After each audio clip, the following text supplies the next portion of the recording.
జై శ్రీరామ్. హిందూ బంధువులందరికీ నమస్కారం అండి. మీకు ఇప్పుడు నేను ఒక వీడియో చూపిస్తాను.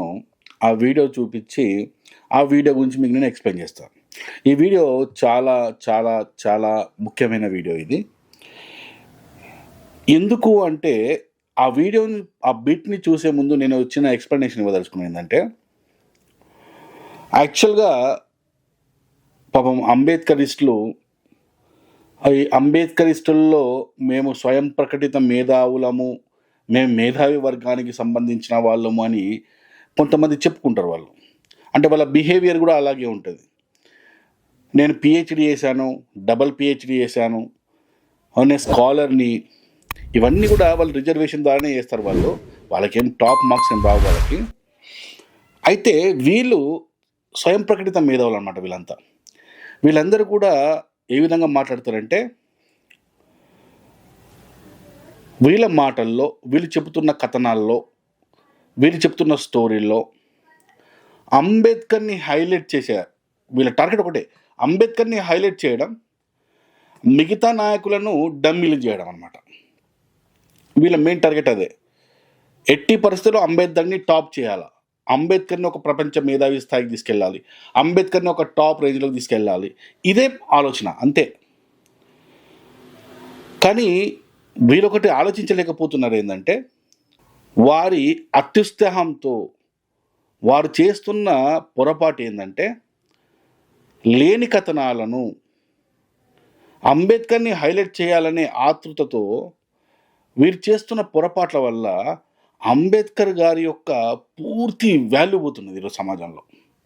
అంటే అంబేద్కర్ని హీరోని చేయాలనుకొని మిగతా వాళ్ళని జీరోని చేయాలనుకొని వీళ్ళ ప్రయాణంలో ఆటోమేటిక్గా అనుకోకుండానే అంబేద్కర్ని పాపం విలని చేసేస్తున్నారు, జీరోని చేసేస్తున్నారు. అలాంటి ఒక బిట్టే, అలాంటి ఒక వీడియో క్లిప్పే ఈరోజు మీకు నేను చూపించబోతున్నాను. ఒక్కసారి ఈ వీడియో క్లిప్ చూద్దాం మనం. ఈ వీడియో క్లిప్లో మాట్లాడుతున్న వ్యక్తి మీ అందరికీ తెలుసు. సో ఒకసారి మనము ఈ వీడియో క్లిప్ని చూద్దాం. ఒకసారి మనం బయటకు వచ్చారు. వచ్చిన తర్వాత ఇక ఇంటర్వ్యూ కావాలి. జనరల్ ఇంటర్వ్యూ అడుగుతారు కదా, వెళ్ళి పడుకున్నారు వీళ్ళు. సరే కొంచెం రెస్ట్ తీసుకున్న తర్వాత పోతారు కదా. విలేకరు 9 o'clock పోయారు. విలేకరు 9 o'clock పోయారు. సరే, ఇక్కడ నేను స్టాప్ చేశాను. ఏంటంటే ఇక్కడ ఈ వ్యక్తిని గుర్తుపట్టారు కదా, ఇతనే కదిరి కృష్ణ. మేధావి, ప్రస్తుతము అంబేద్కరిజంలో మేధావి వర్గం అని చెప్పుకుంటున్న అజ్ఞానుల్లో మొదటి నెంబర్లో ఉంటాడు ఈ అజ్ఞాని కదిరి కృష్ణ. ఈ కదిరి కృష్ణ ఇప్పుడు చెబుతున్న స్టోరీ ఎప్పటిది ఏంటి అంటే, లండన్లో 1930లో రౌండ్ టేబుల్ సమావేశాలు జరిగాయి అన్నమాట. First round table, second round table, third round table సమావేశాలు జరిగాయి. ఆ రౌండ్ టేబుల్ సమావేశంలో జరిగిన ఒక సంఘటన గురించి దాదాపు కదిరి కృష్ణ మీద నేను కేవలం ఈ స్పీచ్ ఏదైతే ఇప్పుడు ఇస్తున్న స్పీచ్ ఏదైతే ఉందో, ఆ స్పీచ్లో మొత్తము 15 బిట్స్ తీశాను. వాటి మీద 15 కౌంటర్లు వేయడానికి ఆ బిట్స్ని రెడీ చేశాను. సో అందులో మొదటి కౌంటర్ అనమాట ఇప్పుడు ఇది. అందులో మొదటి కౌంటర్ ఇక్కడ ఈయన చెప్తున్న సబ్జెక్ట్ ఏంటంటే, ఆ రౌండ్ టేబుల్ సమావేశాల్లో సాయంత్రం అయింది. విలేకరులు రౌండ్ టేబుల్ సమావేశాలు అయిపోయిన తర్వాత విలేకరులు వచ్చిరనమాట. ఎక్కడికి వచ్చిరు అంటే చెప్తాడు, ఒక్కొక్కటి విందాం మనం. సో ఇప్పుడు సీన్ ఎక్కడ ఉంది అంటే, లండన్లో రౌండ్ టేబుల్ సమావేశాలు ముగిసిన తర్వాత జరుగుతున్న మాటలు చెప్తున్నారు అనమాట. ఇప్పుడు అర్థమైంది కదా మీ అందరికీ, చూసే ప్రేక్షకులందరికీ అర్థమైంది కదా. ఒకసారి నెక్స్ట్ కంటిన్యూ చూడండి. ఇప్పుడు గాంధీ గారు వేరు, మహాదేవ దేశాయ్ ఆయన పిఏ. సార్ కొంచెం గాంధీ గారి అపాయింట్మెంట్ కావాలండి, ఇంటర్వ్యూ కావాలి. బ్రిటిష్ విలేకరులు ఇక్కడ వాళ్ళు గారు. వాడు చెప్పినట్ట గాంధీ సోగాయా అన్నాడు. చూడండి, రౌండ్ టేబుల్ సమావేశాల్లో విలేకరులు అయిన తర్వాత గాంధీ గారి దగ్గరికి వెళ్ళారట. గాంధీ గారి దగ్గరికి వెళ్తే అక్కడున్న పిఏ ఏం చెప్పారట, గాంధీ సోగయా అంటే గాంధీ గారు పడుకున్నారు అని చెప్పి చెప్పారట. విలేకరులు ఇంటర్వ్యూ తీసుకోవడానికి వెళితే గాంధీ పడుకున్నారు అని చెప్పేసి చెప్పారట. ఓకే, నెక్స్ట్ చూద్దాం. గాంధీ సోగా పడుకుండు ఓర్ని నెహ్రూ దగ్గరికి వచ్చారు. చెప్పినట పిఏ లేదు సార్ ఎప్పుడో పండుకున్నాడు, ఇప్పుడు బయటికి గుర్రాడని చెప్పినట. చూడండి, గాంధీ గారి దగ్గరికి పోతే విలేకరులు గాంధీ పడుకున్నారని చెప్పారట. అక్కడి నుంచి విలేకరులు ఎక్కడికి పోయారంటే నెహ్రూ దగ్గరికి వెళ్ళారట. నెహ్రూ దగ్గరికి వెళ్ళారట. రౌండ్ టేబుల్ సమావేశాలు జరుగుతున్నప్పుడు సమావేశాలు అయిపోయిన తర్వాత వీళ్ళు పడుకున్న టైంలో గాంధీ దగ్గరికి వెళ్తే లేడని చెప్పారు. తర్వాత వీళ్ళు ఎక్కడికి వెళ్ళారు, నెహ్రూ దగ్గరికి వెళ్ళారట. నెహ్రూ కామెడీ, వీడు చెప్తున్నాడు చూడు, అంత కామెడీగా చెప్తున్నాడు, హే సోగా సార్, ఇక ఇప్పుడు లేవాడు, ఇప్పుడు ఏం మాట్లాడాడు, పడుకున్నాడు అని చెప్పిండట. మంచి వినండి. ఫస్ట్ గాంధీ, తర్వాత నెహ్రూ. నెక్స్ట్ ఏం చెప్తూ చూద్దామనండి. పటేల్ దగ్గర పోయిండు, పటేల్ సాబ్జీ సోగా. మూడో వ్యక్తి ఎవరు, మళ్ళీ విలేకరులు అక్కడి నుంచి సర్దార్ వల్లభాయ్ పటేల్ దగ్గరికి పోయారట. సర్దార్ వల్లభాయ్ పటేల్ దగ్గరికి పోయేసరికి సర్దార్ వల్లభాయ్ పటేల్ కూడా పడుకున్నాడు, సోగా పడుకున్నారట. గాంధీ విలేకరులు ఇంటర్వ్యూ తీసుకోవడానికి పోతే గాంధీ దగ్గరికి పోతే గాంధీ పడుకొని ఉన్నాడు, నెహ్రూ దగ్గరికి పోతే నెహ్రూ పడుకొని ఉన్నారు.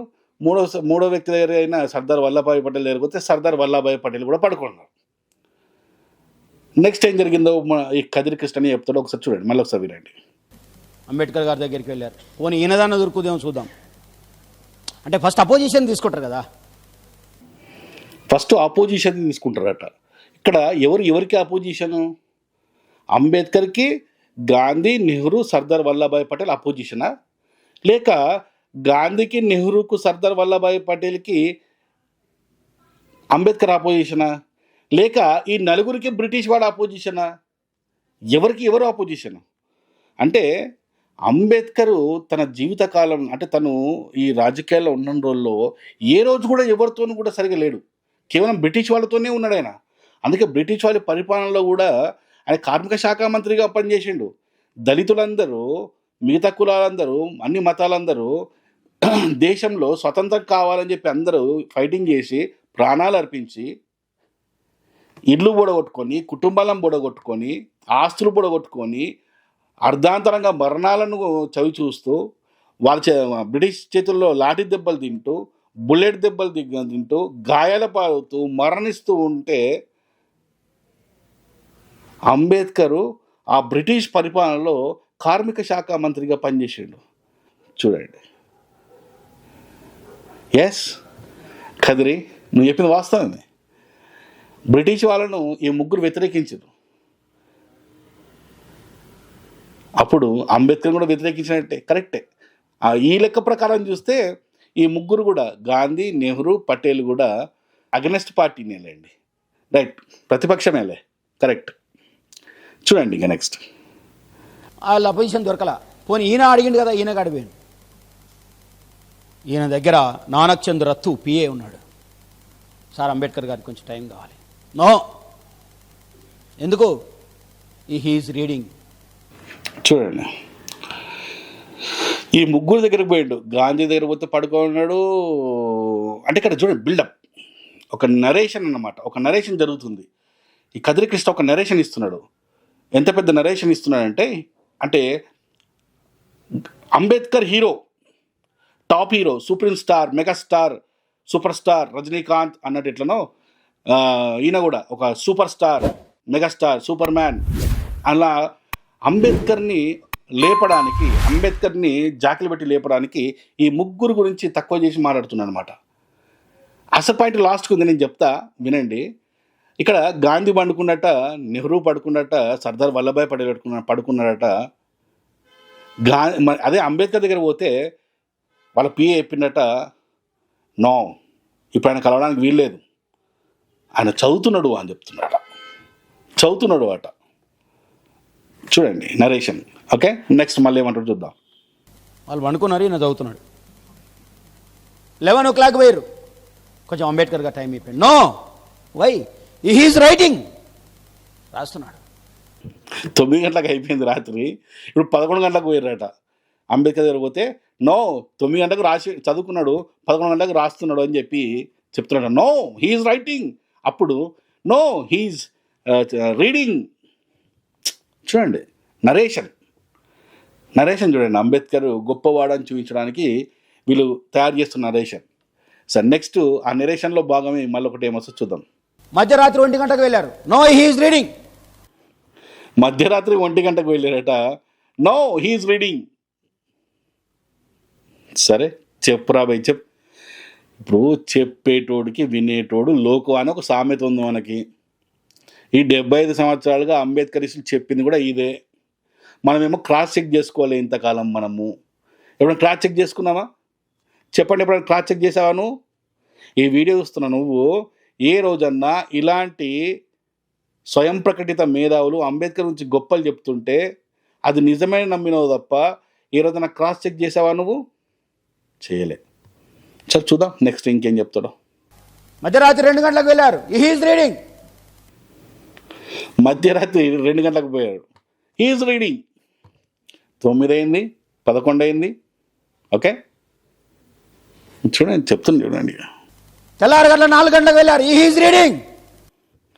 తెల్లవారుజామున 4 గంటలు కూడా వెళ్తే కూడా ఆయన రీడింగ్లోనే ఉన్నాడట. 9 గంటల నుంచి తెల్లవారుజాము 4 గంటల వరకు రీడింగ్లోనే ఉన్నాడు. రీడింగ్, రైటింగ్, సంథింగ్ ఏదో మాత్రం చేస్తున్నాడు. ఓకే రైట్, చూడండి ఇంకా. తెల్లారింది. He's reading. వెలుగుతూనే ఉంది లైటు లోపల, వీళ్ళకి కూడా కనపడుతుంది. మనిషి కదులుతున్నాడు, చదువుతున్నాడు, రాస్తున్నాడు, కనపడదా లైట్లోంచి? పోతున్న పనిలో షూట్ వేసుకున్నాడు, దర్జాగా బయటకు వచ్చేసాడు. రాత్రి అంతా ఆయన కదులుతున్నట, రాస్తున్నట, చదువుతున్నట, లైట్ వెలుగుతుందట. ఇది అంబేద్కర్ గారి గురించి ఇచ్చిన బిల్డప్ నరేషన్. అక్కడ గాంధీ గురించి, నెహ్రూ గురించి, సర్దార్ వల్లభాయ్ పటేల్ గురించి ఇచ్చిన నరేషన్ ఒకలాగుంది. ఇక్కడ ఈ నరేషన్ అయిపోయింది. తర్వాత మళ్ళీ తెల్లారి లేచిండు, ఫ్రెష్ అయిపోయి మళ్ళీ సూటు బూట్ వేసుకొని బయటకు వచ్చినట. బయటకు వచ్చిన తర్వాత అప్పుడు విలేకరులకు అంబేద్కర్ ఏం చెప్తున్నాడో ఒకసారి వినండి. విలేకరు అప్పుడు పట్టుకున్నారు, ఇక మనిషి దొరకడు మళ్ళా అని. అంతే కదా జనరల్గా. అడిగారు, ఏమిటండి వాళ్ళు పడుకున్నారు, నువ్వేమో తెల్లవారు రాస్తూనే ఉన్నావు, చదువుతూనే ఉన్నావు, మెలుకుతూ ఉన్నావు, ఏంటిది, వాళ్ళకు మీకేం తేడా? అంబేద్కర్ అన్నాడు, వాళ్ళు నిద్రపోవడం న్యాయమే, ఎందుకంటే వాళ్ళ జాతి మెలుకుతూ ఉంది అక్కడ. ఏ చిన్న అన్యాయం జరిగినా వాళ్ళంతా వాళ్ళ హక్కులు కాపాడుకోవడానికి సిద్ధంగా ఉన్నారు.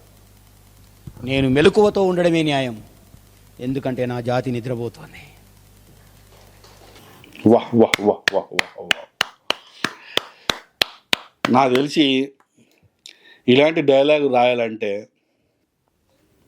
ఆ బ్రదర్స్ ఉన్నారు కదా మనకు, బ్రదర్స్ని ఏమంటారు, పరుచూరి బ్రదర్స్, మనకు తెలిసిన వాళ్ళు. అంటే నేను చిన్నప్పటి నుంచి నేను వింటున్న వ్యక్తులు వాళ్ళు. నాకు తెలిసి వాళ్ళు కూడా ఇలాంటి డైలాగ్స్ రాయలేరు కావచ్చు. అంబేద్కరిస్టులు రాస్తున్న ఇలాంటి డైలాగ్స్కి వాళ్ళు కూడా రాయలేకపోవచ్చు. చూడండి, అప్పుడు విలేకరులు అంబేద్కర్ని మళ్ళీ దొరకడం మనిషి మళ్ళీ ఇక్కడ పుస్తకాలు పట్టుకొని రాసుకుంటూ కూర్చుంటాడో, చదువుకుంటూ కూర్చుంటాడో, ఇప్పుడన్నా దొరికించుకుందామని చెప్పి దొరికించుకొని అడిగితే వాళ్ళు పడుకుంటారండి, వాళ్ళ జాతి మొత్తం మెలుగుతూనే ఉంది, నేను మెలుగుతూనే ఉండాలా, ఎందుకంటే నా జాతి పడుకొని ఉంది అని చెప్పేసి చెప్పినట్ట. ఓకే, ఇంతవరకు అంతా బాగుంది, స్టోరీ నరేషన్ బాగుంది. సరే, ఇక్కడ వరకు ఈ వీడియో చాలు ఇంతవరకు. ఇప్పుడు అసలు విషయానికి వద్దాం మనం. ఇప్పుడు ఇక ఈ వీడియోలో కదిరి కృష్ణ మాట్లాడిన అసలు విషయానికి వద్దాం మనం. ఏం పేరు, తిట్టాలంది, నాకు భయంకరంగా తిట్టాలంది, కానీ తిట్టలేకపోతున్నాను నేను. ఎందుకంటే వీడియోలో నాలెడ్జ్ని ఇవ్వాలనుకుంటున్నాను అంతే. ఎందుకంటే ఇలాంటి మేధావి కాదు, ఇలాంటి మురుకుల్ని తిట్టినా కూడా టైం వేస్ట్ మనకి.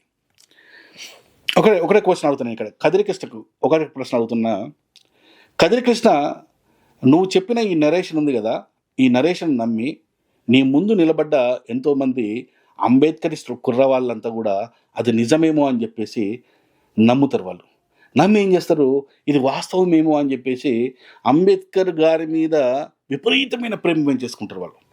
ఓకే, వాళ్ళు ప్రేమ పెంచుకోరా అనేది కూడా నన్ ఆఫ్ మై బిజినెస్. అది సరే, వాళ్ళ ఇష్టం, అది మనం కాదనట్లేదు. కాకపోతే ఇక్కడ ఏంటంటే ఆ యువకులను ఒక రాంగ్ ట్రాక్లోకి పంపించడం కరెక్ట్ కాదని నేను చెప్తాను.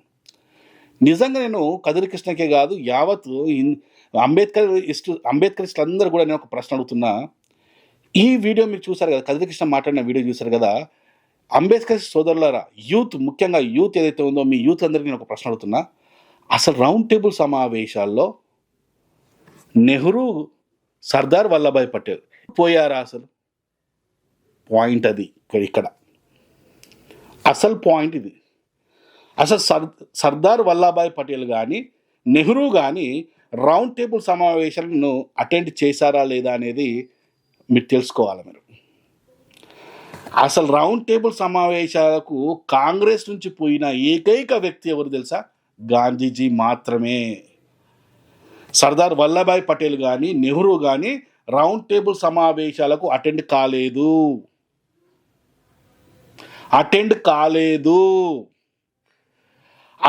కానీ లండన్కే వెళ్ళని, మరి వీళ్ళిద్దరు ఎక్కడున్నారు అప్పుడు అంటే వాళ్ళు ఈ ఇద్దరు కూడా అప్పుడు ఇండియాలో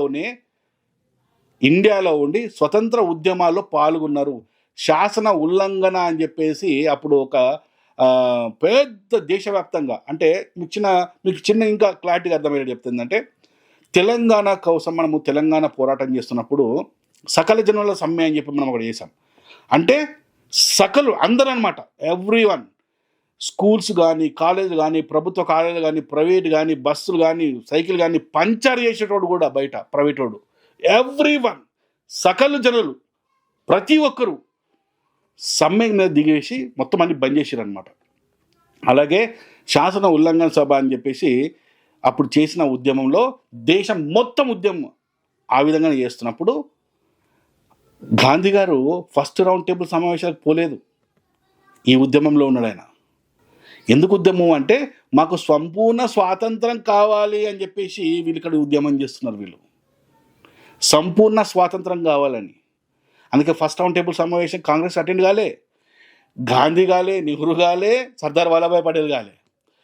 అప్పుడు బ్రిటిష్ వాళ్ళు లండన్ నుంచి ఇండియాకు వచ్చి గాంధీజీతో కూర్చొని మాట్లాడి రిక్వెస్ట్ చేసి, అప్పుడు ఇర్విన్ అనేది ఉండే ఒకతను ఈ మన భారతదేశానికి బ్రిటిష్ హెడ్, ఆయన గాంధీజీకి మధ్య నేను రావాలంటే కొన్ని కండిషన్స్ పెడతా అని చెప్పి అప్పుడు గాంధీ కొన్ని కండిషన్లు పెట్టిండు. ఆ కండిషన్ కూడా అన్ని మీకు తర్వాత చెప్తా నెక్స్ట్ వీడియోలో. దాన్నే గాంధీ ఇర్విన్ ఒప్పందం అంటారు దాన్ని. ఆ ఒప్పందం అయిన తర్వాత అప్పుడు కాంగ్రెస్ నుంచి కేవలం ఒకే ఒక్క వ్యక్తి లండన్ వెళ్ళి ఈ రౌండ్ టేబుల్ సమావేశాలు, 2వ రౌండ్ టేబుల్ సమావేశాలు, 3వ రౌండ్ టేబుల్ సమావేశాలు అటెండ్ చేసింది కేవలం గాంధీ ఒక్కడే. షాక్ తిన్నారా? బుర్ర ఖరాబ్ అయిందా? అంబేద్కరిస్ట్ సోదరులారా, యూత్ ముఖ్యంగా మీ బుర్ర షాక్ అయిందా? ఇలాంటి వాళ్ళు మిమ్మల్ని తప్పుదోవ పట్టియడానికి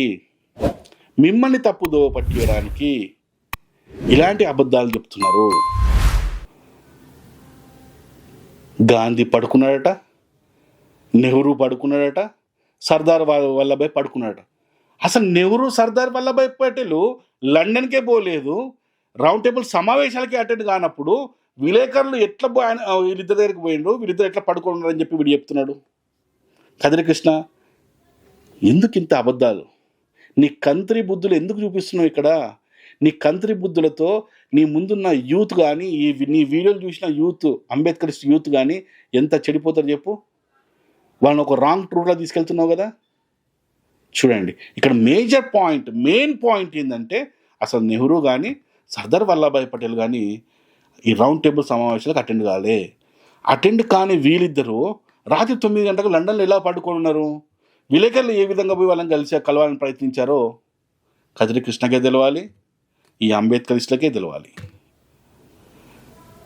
ఇది పరిస్థితి. అంబేద్కర్ని హీరోని చేద్దామని చెప్పేసి వీరు చేస్తున్న కుట్రల్లో నిజంగా అంబేద్కర్ని జోకర్ని చేస్తున్నారు. అంబేద్కర్ పరువు తీస్తున్నారు, అంబేద్కర్ వాల్యూ తీస్తున్నారు. అరే ఆయన ఏం చేసిండో అవి చెప్పండి. నిజంగా అంబేద్కర్ ఏం చేశాడో అవి చెప్పండి. దానికి అందరం స్వాగతిద్దాం. అందులో నిజంగా ఆయన కష్టపడి ఈ భారతదేశ ప్రజల కోసం చేసి ఉంటే ఖచ్చితంగా చేసి ఉంటే అవి చెప్పండి. ఒక్కొక్కటి చెప్పండి, ఎక్స్ప్లెయిన్ చేయండి, ఆధారాలు చూపిస్తూ ఎక్స్ప్లెయిన్ చేయండి. సరే కదిరి కృష్ణ, నీకు ఛాలెంజ్ చేస్తున్నా ఈరోజు ఈ వీడియో ద్వారా. కంత్రి కృష్ణ, నెహ్రూ, సర్దార్ వల్లభాయ్ పటేల్ రౌండ్ టేబుల్ సమావేశాలు పోయినట్టు ఒక ఆధారం చూపించు. రౌండ్ టేబుల్ సమావేశం అటెండ్ అయినట్టు ఒక ఆధారం చూపించగలవా? నీకు దమ్ముంటే. ఏంట్రా మీరు మరి ఇంత దారుణం? మీ స్వార్థం కోసం, మీరు నాయకులు ఎదగడానికి కోసం పాపం ఎందుకురా ఆ పిల్లల జీవితాలను నాశనం చేస్తున్నారు? అంబేద్కర్ని హీరోని చేయకండి రా. అంబేద్కర్ ఏం చేసినా అది చెప్పండి చాలు. ఏం చేయలేదో చెయ్యని విషయాలను ఏదో చేసిన గొప్ప ఎందుకు చెప్తారు? సరే, ఇంకో విషయం కూడా చెప్తా. అంబేద్కర్ దగ్గరికి ఆ విలేకరులు పోయినప్పుడు అంబేద్కర్ 9 గంటలకు పోతే ఆ అంబేద్కర్ చదువుకుంటున్నట్టు, 10 గంటలకు పోతే 11 గంటలకు పోతే అంబేద్కర్ రాస్తున్నట్టు, 1 గంటకు పోతే చదువుకుంటున్నట్టు, 2 గంటలకు పోతే చదువుకున్నట్టు, 4 గంటలకు పోతే చదువుకున్నట్టు, దీనికి సంబంధించిన ఆధారం ఉందా? ఉంటే చూపించండి.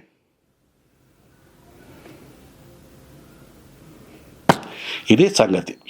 అంబేద్కర్ సోదరులారా, యూత్, ముఖ్యంగా యూత్, మీరు ఇట్లా చెప్పే ప్రతి ఒక్క దాన్ని వినడం కాదు, మీరు ప్రూఫ్స్ అడగండి. ఆధారం ఏంట్రా అని అడగండి. అడిగి అప్పుడు నిజంగా అంబేద్కర్ ఆ విధంగా చేస్తుంటే నమ్మండి. నేను కాదనట్లేదు, నేను కూడా యాక్సెప్ట్ చేస్తా. ఓకే, ఇలాంటి వీడియోస్ మీకు కదిరి కృష్ణ మీద ఇంకా 14 వీడియోలు వస్తాయి, 14 పాయింట్స్ వస్తాయి. ఈ దెబ్బతో కదిరి కృష్ణ ఎంత కంత్రి కృష్ణనో, ఎంత ఫేక్ కృష్ణనో, ఎంత మీరు అర్థం చేసుకోండి. Okay, thank you. జై శ్రీరామ్.